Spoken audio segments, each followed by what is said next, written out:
আচ্ছা, প্রথমেই বলি যে আমি কিছুক্ষণ আগে একটা শর্টস দিয়েছিলাম যে আহ, আমার ব্যক্তিগতভাবে মনে হয় যে আমার কিছু স্পিচ প্রবলেম আছে, মেজরলি ইন বেঙ্গলি, মানে বাংলায়।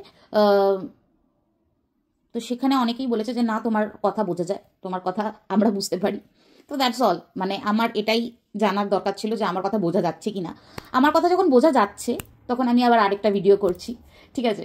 আর thanks for all the support, thanks to every one for all the support, ঠিক আছে। তো আমি আবার আরেকটা ভিডিও করছি। এই ভিডিওটা করতেই হতো, এখানে অনেকটাই রাত, কিন্তু এই ভিডিওটা করতেই হতো।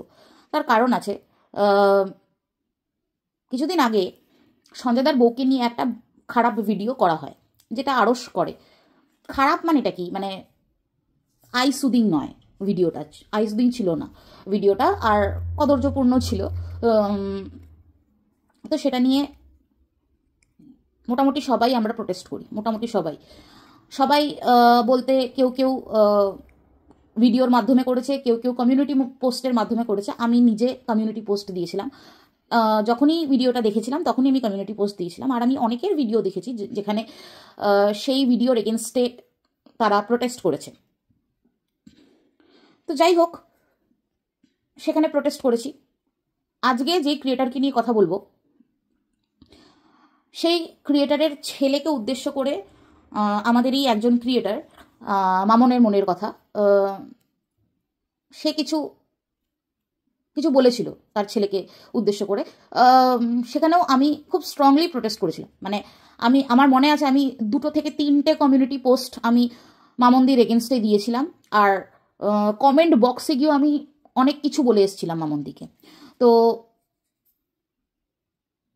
এখানে যদি আমি আজকের দিনে প্রোটেস্ট না করি তাহলে জিনিসটা খারাপ হবে, জিনিসটা বায়াসড হয়ে যাবে। তো আমি সেটা চাই না যে বায়াসড হোক। তাই জন্য আমি আজকে কয়েকটা কথা বলবো।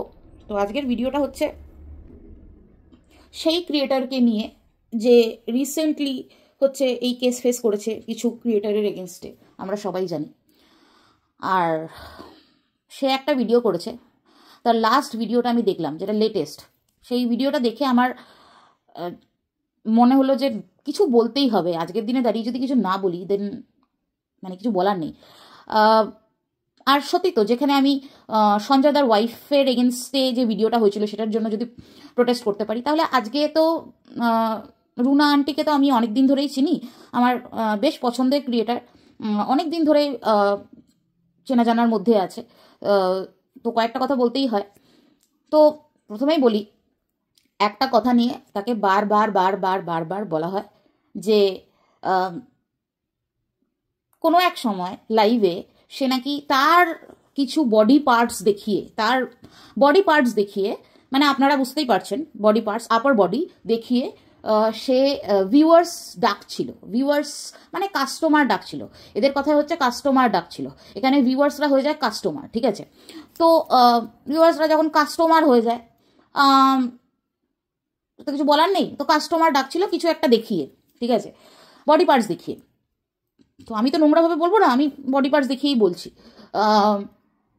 কথাটা হচ্ছে যে এখানে খুবই সামান্য কিছু ক্রিয়েটার্স আছে যারা হচ্ছে মুখ দেখিয়ে ভিডিও করে না। তাদের মধ্যে আমি একজন, বৈশাখী আছে। আগে মামাই ভিডিও করতো মুখ না দেখিয়ে। তো আমি বেসিক্যালি ভিডিও মুখ না দেখিয়ে করি, কারণ হচ্ছে আমি প্রচণ্ড খারাপ দেখতে। তো তাই জন্য আমি ভিডিও মুখ দেখিয়ে করি না, ঠিক আছে। তো যাই হোক, নিজের কথা বলবো না। ব্যাপারটা হচ্ছে যে আমার কথা হচ্ছে, যারা মুখ দেখিয়ে ভিডিও করে তারা যখন মুখটা দেখাচ্ছে, তারা মোটামুটি আমাদের যে প্রোফাইলটা থাকে, যখন ক্যামেরাটা সেট করা হয়, ওই কী যেন বলে, এটাই কী বলে যেন, ট্রাইপডে যখন ক্যামেরাটা সেট করা হয়, মোবাইলটা সেট করা হয়, তখন মোটামুটি যে প্রোফাইলটা আমাদের আসে, মোটামুটি আপার পার্টটা আসে তো নাকি, আপার পার্টটা তো আসে। তো তাহলে তো এই বক্ষ যুগল তো আসবেই, ক্যামেরা তো দেখা যাবেই, সেটাকে তো আর বাদ দিয়ে কেউ আসতে পারে না, তাই তো।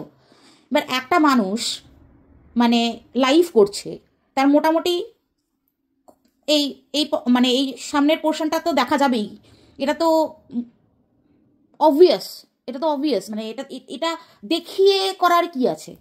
আর সব থেকে বড় কথা, এগুলো খুব বোকা বোকা হয়ে যায় না, যে একটা মিড এজড উমেন, হ্যাঁ, যার শরীর মোটামুটি ভারীর দিকে, তাদের বক্ষযুগলও ভারীর দিকেই হবে, ঠিক আছে? তো বড় বড় দেখিয়ে কাস্টমার ডাকে, মানেটা কি? তা কি এইগুলো কি ছেড়ে আসবে, মানে ছেড়ে মানে কোথাও রেখে, নাকি কেটে আসবে, কি করবে? আমি বুঝতে পারি না। এবার কেউ কেউ বলবে ওড়না নিয়ে তো বসতে পারে। না, ওড়না নিয়ে বসতে পারে না, ওড়না নিয়ে বসার দরকার নেই। কেউ মাথা দিব্যি দেয়নি ওড়না নিয়ে বসতে হবে।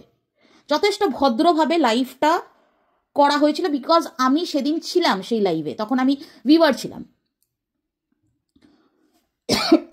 কোনো খারাপ ইঙ্গিত করা হয়নি, কোনো কিচ্ছু না, কোনো খারাপ ইঙ্গিত দিয়ে ভিউয়ার্স ডাকা এইসব কিচ্ছু হয়নি, কাস্টমার ডাকা এইসব কিচ্ছু হয়নি।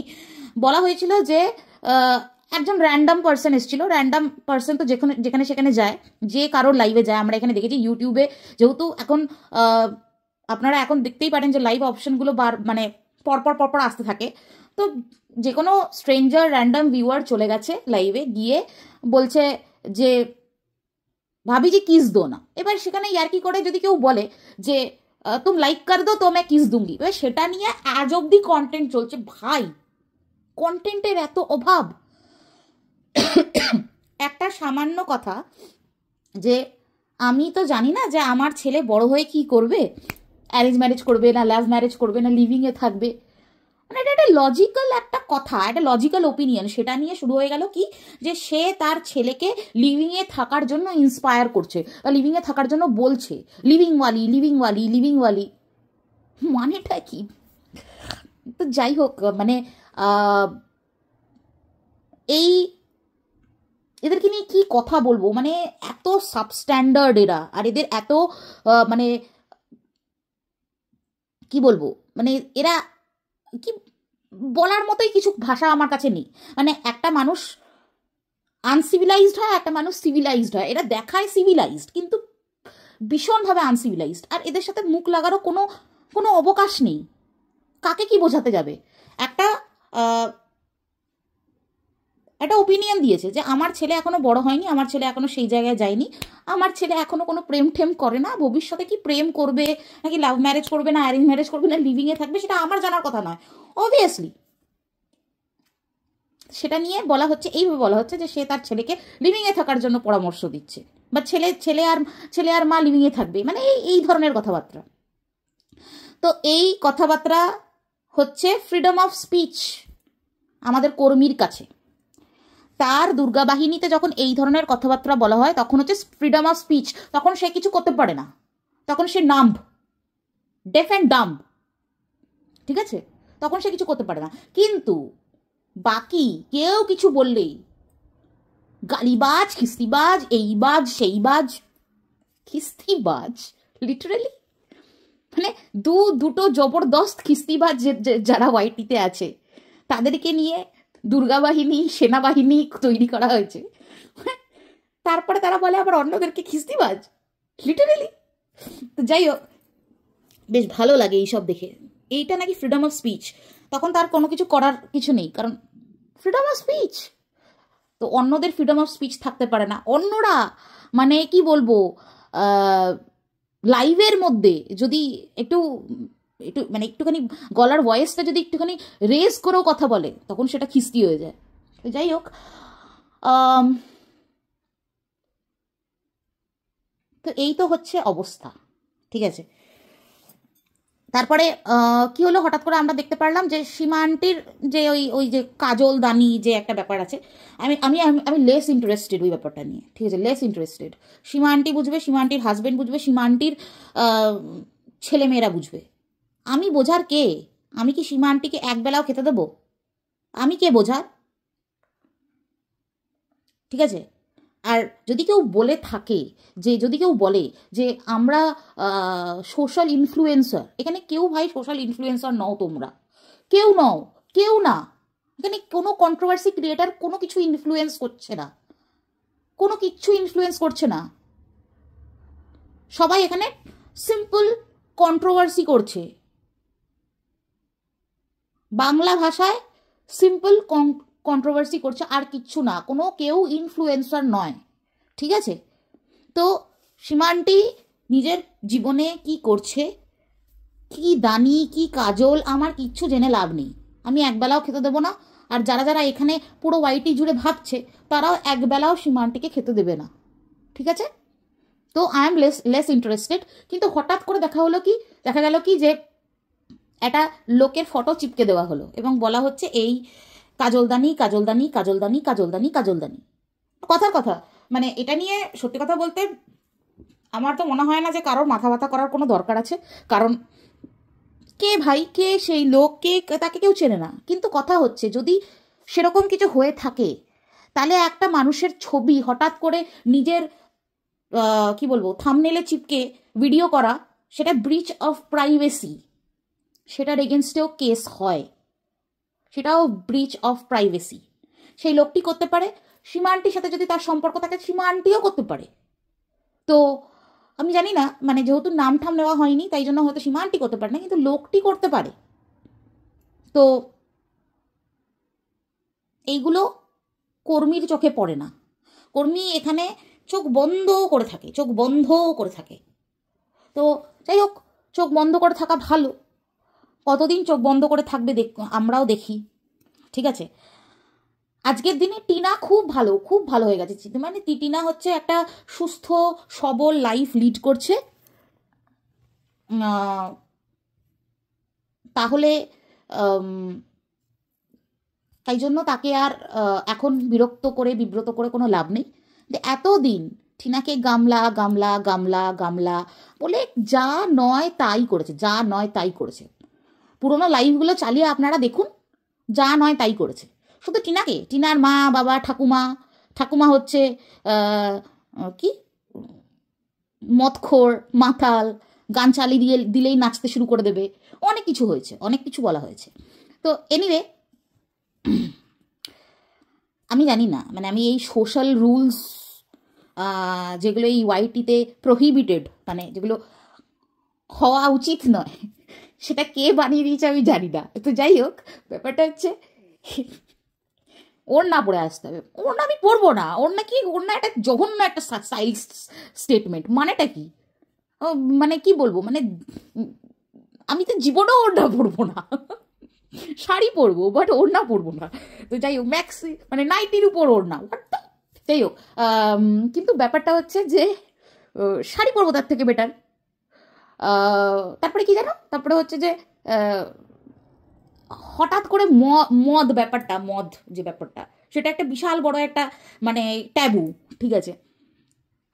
মানে ওয়েস্ট বেঙ্গলে, এরা সবাই ওয়েস্ট বেঙ্গলে থাকে তো, পশ্চিমবঙ্গের আধা ইকোনমি মদের ব্যবসা থেকে আসে, আধা ইকোনমি।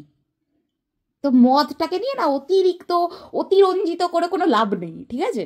তো যদি কেউ এখানে আমাকে বলে যে আমি ঢুকু করছি কি করছি, আমি তো নিজেই বললাম যে আমাদের ইউনিভার্সিটি আমাদের প্রত্যেক শুক্রবারে হ্যাপি আওয়ার অর্গানাইজ করে। তো it is not a taboo for me, atleast it is not a taboo for me. তো যাই হোক, একটাই কথা বলার আছে যে এগুলো আরও হবে। আমরা আরও অনেক কিছু দেখতে পারবো। আমরা অ্যাকচুয়ালি কিছু করতে পারছি না, প্রবলেমটা এখানে। আমরা ভিডিও করে দুটো কথা বলতে পারবো, কিন্তু আমরা অ্যাকচুয়ালি কিছু করতে পারছি না। আমরা দেখতে পাচ্ছি এখানে নির্দোষ কিছু মানুষ কারোর আক্রোশ, কারোর জেদ, কারোর দ্বিচারিতার কবলে পড়ে যাচ্ছে, তার শিকার হচ্ছে। বাট দ্য পয়েন্ট ইজ যে কতদিন এইভাবে চলবে। আমি জানি না যে একটা মানুষ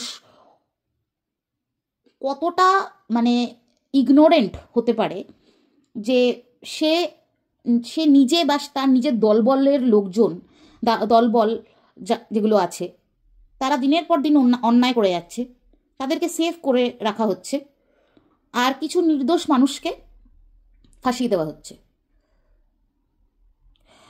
তো কিছু বলার নেই, কারণ একটা কথা আমার বাবা সবসময় বলতো যে সবারই লটা কিছুটা হলেও জানা উচিত। আজকের দিনে আমার কথাগুলো সত্যি মানে আজকের দিনে ভীষণ পরিমাণে ভ্যালুয়েবল মনে হয়। কারণ আমরা কিছু মানুষ যারা সেভাবে ব্যাপারটা বুঝি না বা জানি না, আমাদেরকে এই চাঙ্গুলে ফাঁসানোটা খুব ইজি হয়ে যাচ্ছে কিছু মানুষের জন্য। তো যাই হোক, দেখতে থাকি আর কি হয়। তবে হ্যাঁ, পার্সোনাল অ্যাটাক, বডি শেমিং, এখানে এগুলো নতুন নয়। আর সব থেকে বড় কথা, যখন কারোর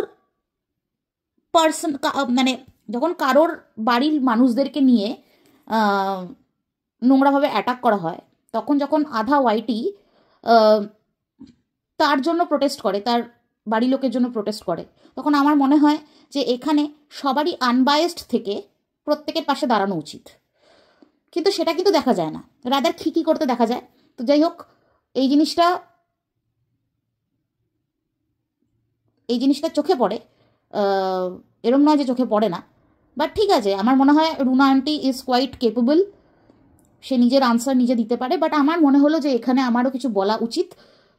কারণ আমি যখন সবার জন্য বলেছি, তখন রুনা আন্টির জন্য কেন বলবো না? আফটার অল প্রায়োরিটি একটা ম্যাটার করে। তো আমি তো তাকে একটু বেশি ভালোবাসি বলা চলে, হ্যাঁ, ভালো লাগে একটু। তো যাই হোক, এইটুকুই ছিল ভিডিও। আজকে মনে হয় একটু বেশি বড় হয়নি, ঠিকই ছিল। তো আমি আর বাড়াবো না ভিডিওটা, এখানে রাত হয়ে যাচ্ছে। Again thanks to all for standing by me. ঠিক আছে, এইটুকুই।